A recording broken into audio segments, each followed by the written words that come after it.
এখন সজাগ ভাসমান বর্ডার আউটপোস্ট। ভারত বাংলাদেশের 115 কিলোমিটার নদীপথ সীমান্তে নিরবিচ্ছিন্ন নজরদারি। স্বাধীনতা দিবসে বিএসএফ এর ভাসমান জলযানে TV9 বাংলা। শত্রুপক্ষের উপর নজর রাখার সঙ্গে অনুপ্রবেশ, পাচার রুখতে নজরদারি।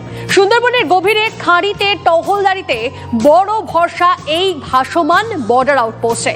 রায়মঙ্গল ও বঙ্গোপসাগর সংলগ্ন অংশে মোট 7টি ভাসমান বর্ডার আউটপোস্ট থেকে চলে নজরদারি। সন্দেহজনক গতিবিধির উপর নজর থেকে নিরাপত্তা সংস্থাগুলির সঙ্গে তথ্য আদান প্রদান। ভূখণ্ডকে সুরক্ষিত রাখতে সদা জাগ্রত বিএসএফ এর এই জনযান।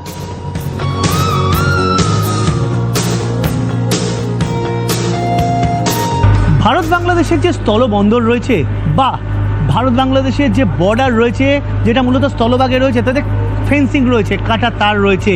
সকাল হোক বা রাত সেটা দেখা যেতে পারে, যে কারণে নিরাপত্তা হোক, সার্ভিলেন্স হোক অনেক সহজ হয়। যদিও অনেক জায়গায় এখনও পর্যন্ত ফেন্সিং দেওয়া সম্ভব হয়নি জমির অভাবে। পশ্চিমবঙ্গের সরকার ইতিমধ্যেই জমি দিতে শুরু করেছে, কিন্তু রিভারাইন বর্ডার মানে এরকম রায়মঙ্গল নদী হোক, কালিন্দী নদী হোক, এই বা ইছামতি নদী হোক, এইগুলোতে বর্ডার বুঝবেন কি করে, কারণ তাই তো কোনো কাঁটাতার নেই। বিএসএফ সূত্রে খবর প্রায় 115 কিলোমিটার অংশ রয়েছে যেখানে এই ধরনের রিভারাইন বর্ডার রয়েছে, আর সেখানে নজরদারি চালানো কিন্তু সবথেকে কঠিন। যে জায়গায় আমরা দাঁড়িয়ে আছি সেই জায়গাটা হচ্ছে এই ধরনের ফ্লোটিং বিওপির একটা মস্তিষ্ক, কারণ এখানে রয়েছে কেবিন, যে কেবিনের মাধ্যমে নজর চালানো হয়। আমি সকল মাখন পাত্রকে দেখাতে বলবো, এটাই কিন্তু ফ্লোটিং যে অর্থাৎ ভাসমান যে বিওপি রয়েছে তার মস্তিষ্ক।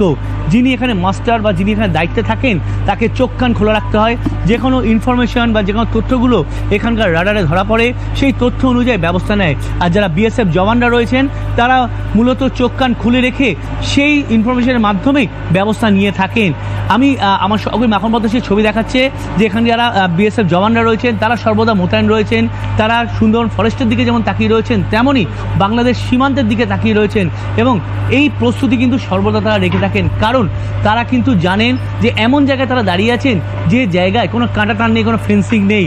শুধুমাত্র তাদের কাছে একটাই পথ, স্যাটেলাইট বা এই যে তাদের অভিজ্ঞতার ভিত্তিতে যে মানচিত্র রয়েছে বা যে কাঁটা তার রয়েছে নদীর মাঝামাঝি অংশে, সেটাকেই মেপে ভারত বাংলাদেশ সীমান্তকে তারা বুঝে নিলেন, এবং সেই মতো তারা কোনো অনুপ্রবেশকারী হোক, কোনো পাচারকারী হোক বা কোনোভাবে কোনো ফিশার বাংলাদেশের কোনো মৎস্যবিদ যদি ঢুকে পড়ে তাদেরকে সতর্ক করে।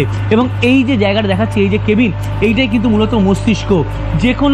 যে কোনো জায়গার এই মস্তিষ্ক কিন্তু এই কেবিন, কারণ কেবিনের মাধ্যমেই এই ফ্লোটিং যে অর্থাৎ ভাসমান যে বর্ডার আউটপোস্ট সেটা চালনা করানো হয়। খবর আসে, ফ্রিকোয়েন্সির মাধ্যমে তথ্য আসে, সেই খবরের মাধ্যমে কিন্তু ব্যবস্থা নেওয়া হয়, অ্যালার্ট করা হয়।